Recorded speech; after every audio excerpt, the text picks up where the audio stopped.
We are on page Mem Daled in the second paragraph, second section, and this is like 5 lines from the top of that section. Ayin Aleph, Omed Aleph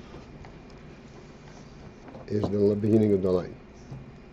Okay, the question about the 10 generations from Adam and Meach is that since these were generations, a part of Tikkun, and in Tikkun there is offspring, there is continuity, not like in Tohu. So how come it says Eile, Tohu L'Sameach? Now this begins a new count, associated to the previous one. Why not the continuation? Okay.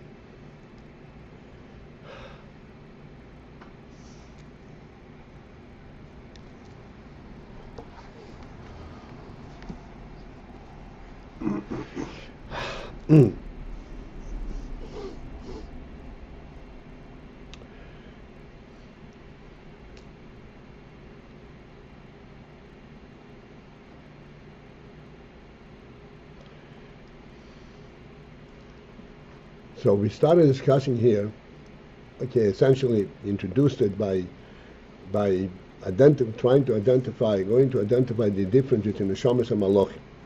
Malachim is from Zivuk Ruchni Avor, and Neshamas are from Zivuk Gufni. And Zivuk Ruchni, there is not a Hamshoch of the Etzem, only a Ha'ora. So in explaining this, we go into this Inyan that his Havus is from the Chinas of chochmah bina. The whole creation is essentially from the joining of chochmah bina. The Pasuk Kum chochmah sis.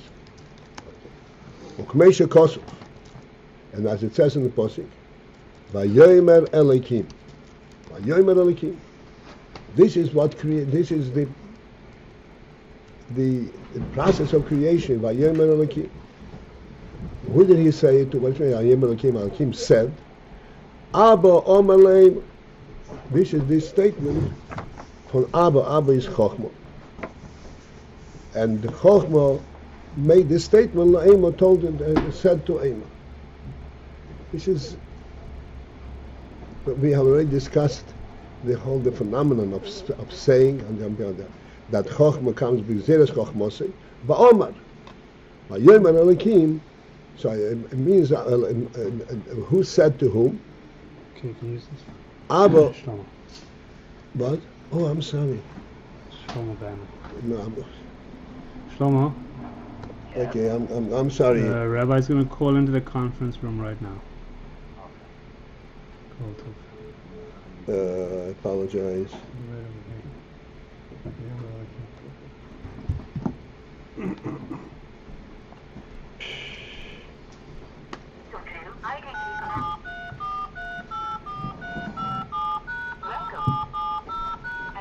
Please record your name followed by the pound key. I'm a Paltiel. Thank you. You are participant number 5. I'm sorry. Just got distracted and forgot to call in. Okay, we're back in. So we are on the second section on Mem Daled, and the line begins. It's 5 lines from the beginning of the second section. The line begins at Ayin Aleph, Omed Aleph. And we're talking about, in general, the Inyan of that the creation is from chochmah bina. Ukmeisha Kosov, Vayomer Elikim. Vayomer, which means Elikim said, what is the saying? Who is it saying to? Abba Omer Le'ema. Abba means chochmah. Abba means father said to the mother. Chochmah said to bina. This is the description in the Torah of the creation. What does this mean from an inner perspective? As it is known, the chochmah ubina, that chochmah and bina, these two levels, these two entities, and their interrelationship is Hein bechinas Ayin v'yesh. They represent the two bechinas, the two aspects of Ayin and Yesh. We'll have a chance to discuss it. The chochmah hi bechinas Ayin, where chochmah is the bechina of Ayin, is the aspect of Ayin. Ayin, what is what Ayin mean? Non-entity. Ayin does not mean non-existent. It means non-entity. Ukmeshakosu, as the Pasuk says, ha-chochmah me'ayin timotzi. The chochmah me'ayin timotzi comes forth from Ayin. The gam ha-chochmah hi bechinas Ayin. Even though in the Pasuk it says ha-chochmah me'ayin timotzi, the chochmah comes forth and is found from Ayin, but actually there is a broader implication in this Pasuk, and it is that the chochmah itself is also bechinas Ayin.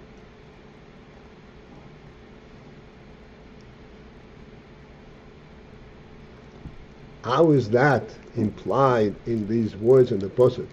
Chochmah me'ayin timotzi.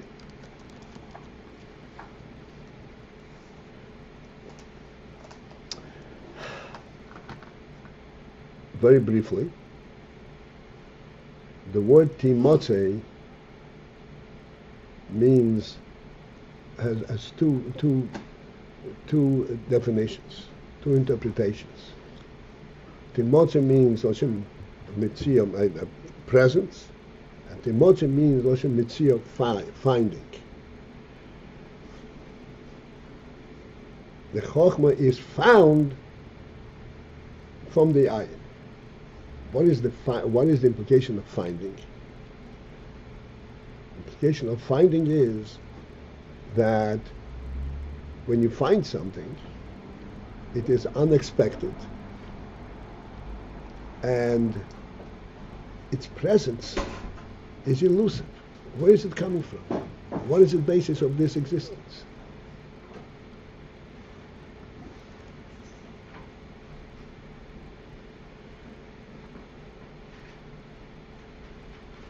That means that the essential, something that does not have a basis for existence, itself is also a non-entity. It doesn't have a real basis. It's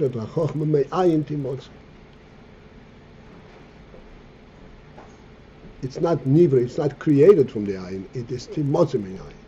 It's found unexpectedly. And this is the implication in the Pasuk. Chochmah me'ayin timotzi. Yes, it comes from Ayin, but it's not nimsha from the Ayin. It's timotzi.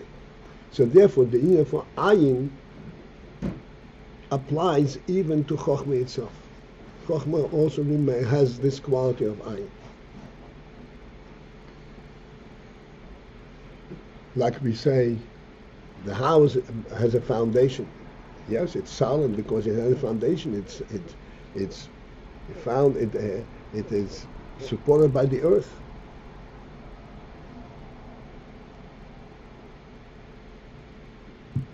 But then we say Teila Eretz al Belima, when the earth is suspended on Belima without a tangible presence, that's already an Ayin element. So even though the earth itself is a presence, but really it carries still the inyan from Ayin. No matter how long the earth stands, it remains the same miracle, the same Ayin. So chochmah me'ayin timotzi, because it is timotzi, because there is no explanation as to how the chochmah comes from the Ayin, therefore the chochmah also retains the element of Ayin. Is it the same? Ayin is not the same as atzmi, but they're related. Well, let's not jump on. Hine chochmah, for chochmah hi reishis ha'ayin ha'eliki ha'shayach le'ilams.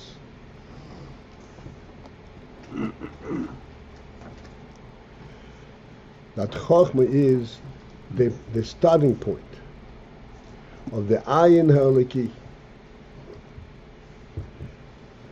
the godly Ayin, Hashayach Lo'olamis, that relates to words. V'shenasa Mokor Lo'olamis, that ultimately becomes a source for work.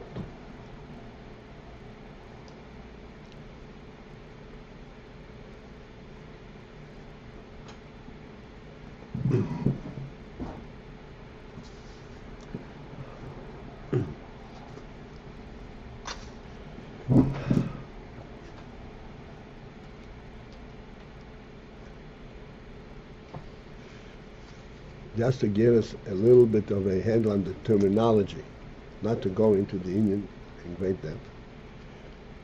Reish is hu ayin ha'oliki, hashayach lo'olamis. What is the ayin ha'oliki?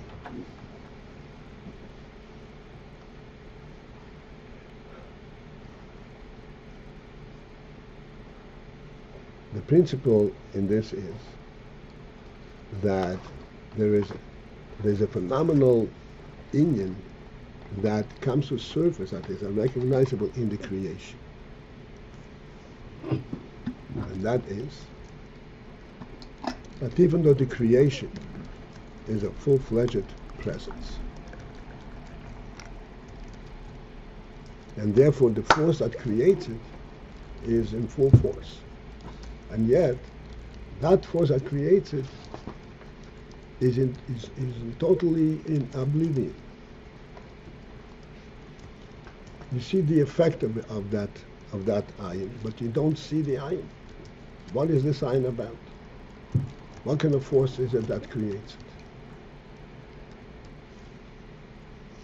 it? An element that is present and not present, which means it is present in terms of its effect, but it's not present in terms of its own identity, cannot be identified. What is that allude to? What does that make you think of? If it's present, should be able to be identified. And if it's present and it cannot be identified, it completely eludes recognition, and yet it is present. That presence, this is a presence that its presence is not due to its coming into existence. For example, we speak all the time about choshech and light. By us, darkness, we can hardly identify darkness as a presence.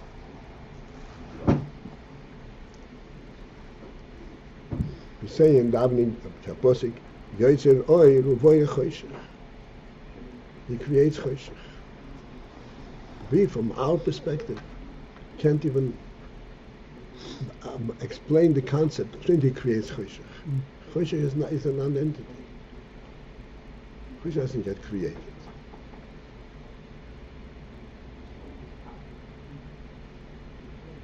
And yet we say, Yetzirei Ruvoy Choshech.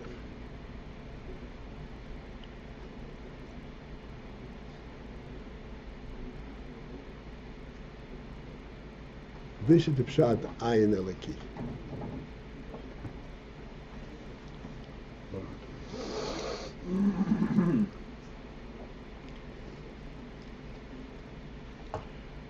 The one thing that we always have to reflect, remind ourselves, is a matter of fact, because it automatically eludes us.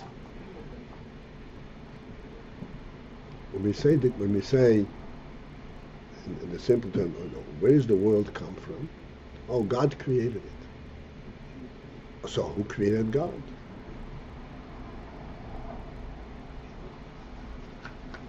If, after we say God created it, we come up with the question, who created God?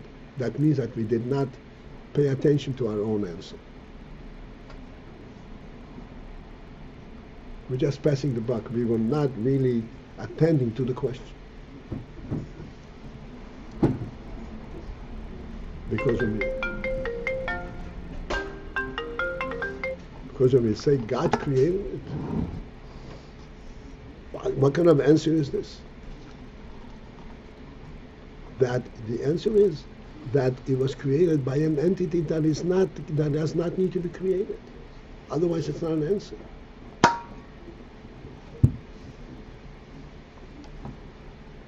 Because it makes a difference how distant it is from your view. If it is a created entity, it's not an answer to your question.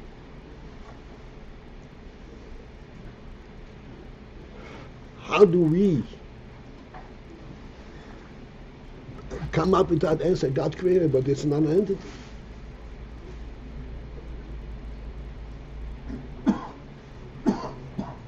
This is the special, the unique element in chochmah, that it can identify and relate to a non-entity. This is what we call emunah, for example. What's emunah? Emunah is not a senseless acceptance. I believe. Emunah is a koyach hanefesh. Emunah is a koyach hanefesh.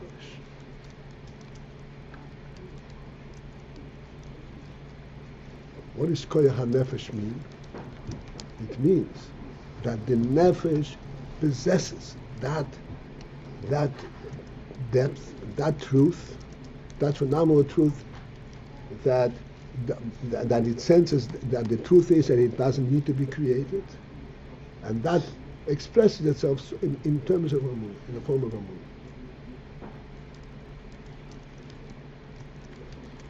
Can you say that sentence one more time? I'm sorry. Can you say that sentence one more time? Emunah is a koyach hanefesh, which means that the nefesh is an entity that is beyond Beis, that has an element in does not need to be created. It represents the pure, the absolute truth, and that truth of the nefesh surfaces in the form of emunah.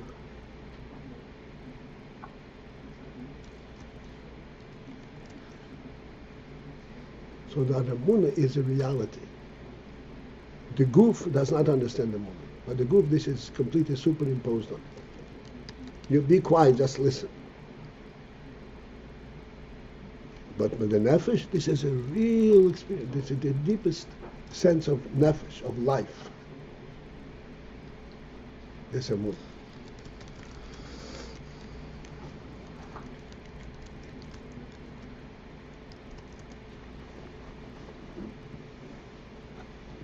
Vayipach be'abav nishmas chai. And that's how the Torah describes the creation of man, of Adam Orisha. He blew into his nostrils a neshama, a breath of life. It doesn't say he put into his nostrils a breath of life. He made him breathe.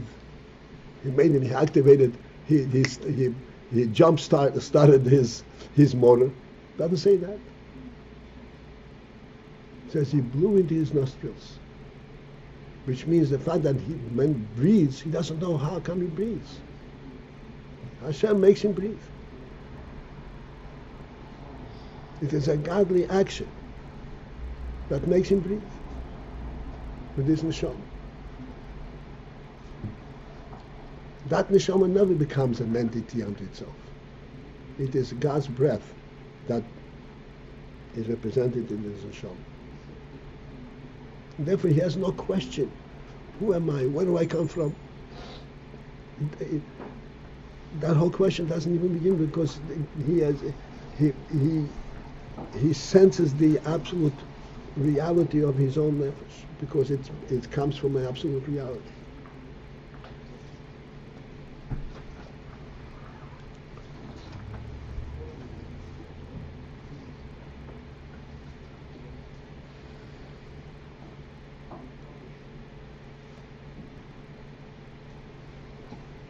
To give us a tangible sense of this, which is always extremely important, extremely helpful. A tangible sense of this life that is not an entity, not a mitzias, is simply, and the simplest thing is, how do we balance ourselves on a bicycle? If we are earthbound, how do we balance ourselves on a bicycle? And moreover, there are people who are balancing themselves on a single cycle. How do we? It is. In other words, where is the concept come from? The skill is a skill, but where does the whole concept come from? The concept comes from the sense that the reality of nefesh is beyond the presence, beyond the mitzias. It is an active godly presence in him.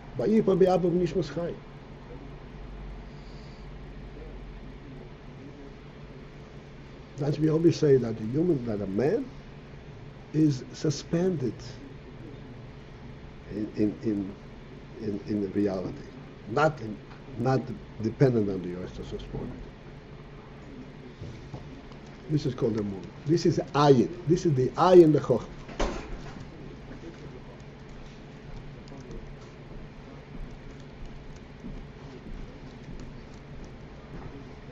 And that's what it's called the Reishis. Ayin ho'eleki. This is not Ayin nothingness. This is Ayin eleki. Between Ayin eleki, it is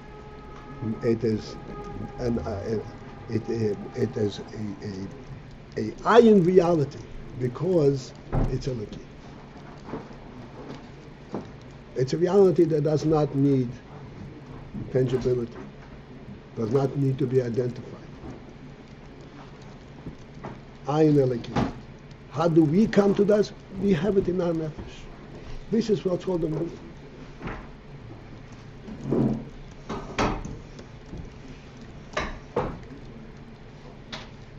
And if we sense this emunah, we don't have the compelling element. Prove it. Where do you come from? How do you have it? This is the human being.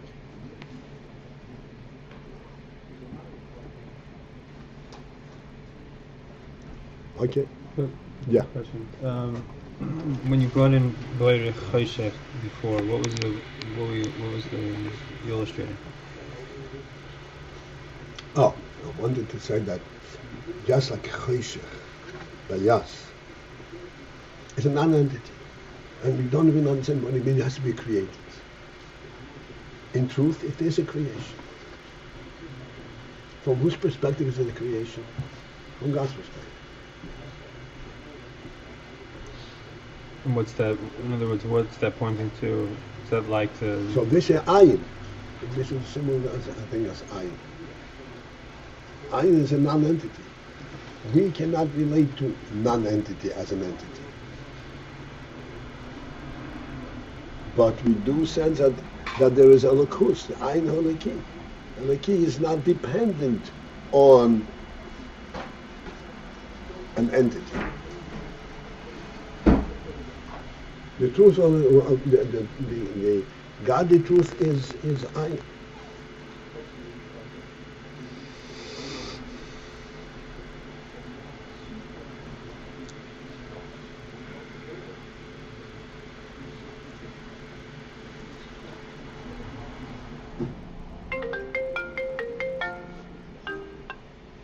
The Boirich Choshech is created, and the Lakus is not created. What's the? No, this is only an illustration. In our world, we cannot understand what's the creation of Choshech. Giving you. It's like an Ayin example on our level. Oh, that's right.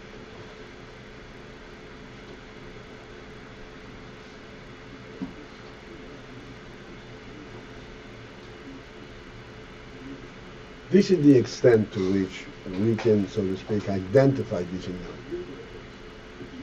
Ultimately, we say that chochmah really is a from emunah.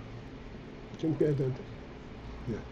Oh, but even the Ayin Eliki chochmah It's a hamshachah. There is an element of gilui.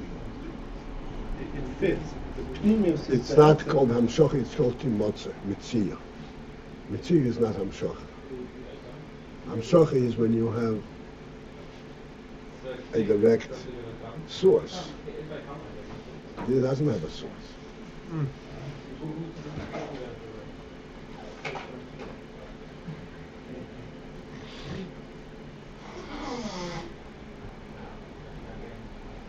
I'll take you a second. Put us at ease, so to speak.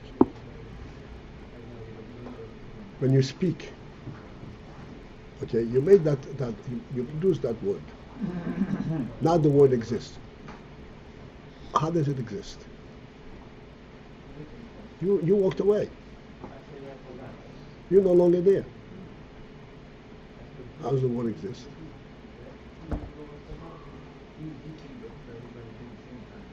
The king gives out a decree. He says, "Vayomer." Is that the decree still valid? Or the king went back to his palace, it's no longer there?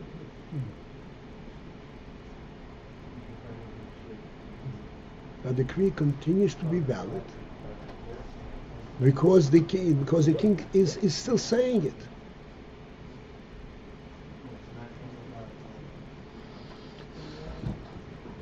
But he's not saying it, he said it. This decree continues to represent the king's presence, so to speak, in absentia.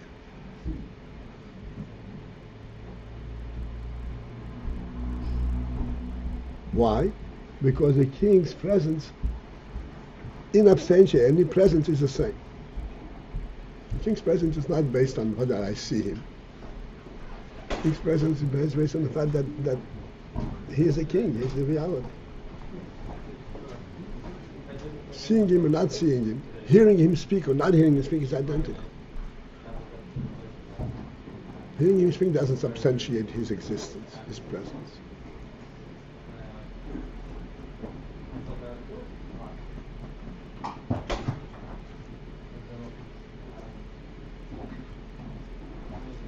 Okay, we have to interrupt.